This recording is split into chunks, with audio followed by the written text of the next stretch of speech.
Le jour même de l'attaque du pétrolier iranien, les États-Unis ont annoncé une augmentation de leur déploiement en Arabie Saoudite, dont des armements anti-aériens, notamment des Patriot, des missiles patriotes.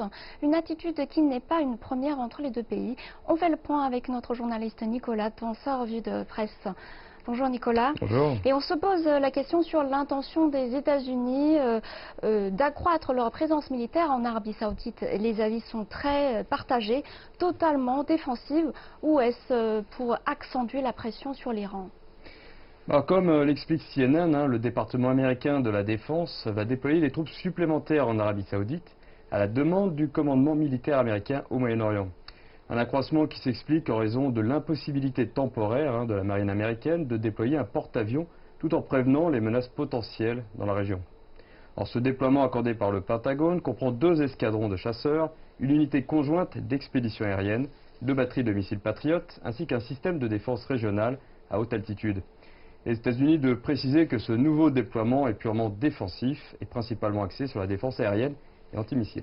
Donc ce serait pour but défensif, mais quelle est actuellement la capacité défensive de l'Arabie Saoudite? L'acte des États-Unis est-il vraiment nécessaire pour le coup?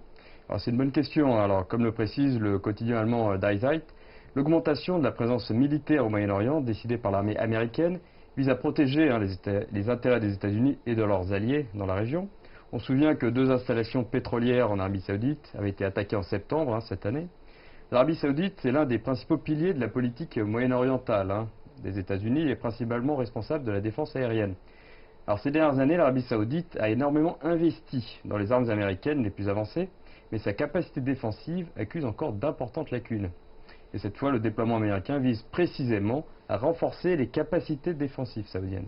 Et c'est peut-être nécessaire pour les États-Unis de renforcer les capacités défensives saoudiennes, mais d'autres voix se sont levées pour dire que c'est plutôt une nécessité pour contenir l'Iran.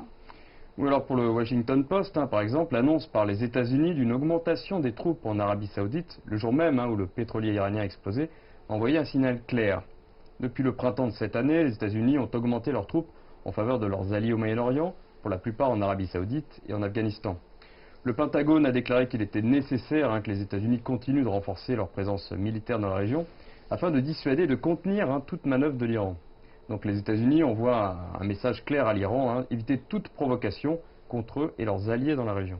Et donc vous parlez d'un message clair de la part des États-Unis, mais ce qui est moins clair, c'est que la Maison-Blanche n'a pas justement fait des remarques sur le retrait des troupes au Moyen-Orient. Comment comprendre sa politique? Oui, alors c'est un petit peu contradictoire. Alors le renforcement de la puissance militaire de l'Arabie Saoudite répond à la politique de pression extrême menée par les États-Unis sur l'Iran et la contraindre de sa propre initiative à revenir à la table des négociations. Mais le résultat d'une telle attitude reste pour l'instant incertain. Et les doutes du monde extérieur sont justifiés. Comment, de manière pratique, peut-il renforcer le nombre de soldats dans la région, par exemple? Et surtout, comme le rappelle Al Jazeera, le récent déploiement de troupes de l'armée américaine paraît fortement en contradiction avec les remarques répétées de la Maison-Blanche sur le retrait des troupes dans cette guerre sans fin au Moyen-Orient, qui a lieu donc en Afghanistan. Et cela dit, ce n'est pas non plus la première fois qu'on trouve la politique américaine contradictoire. Mais une chose est claire, c'est que les changements vont se produire dans la conjoncture au Moyen-Orient. Et nous allons poursuivre la situation. Et merci Nicolas pour les informations.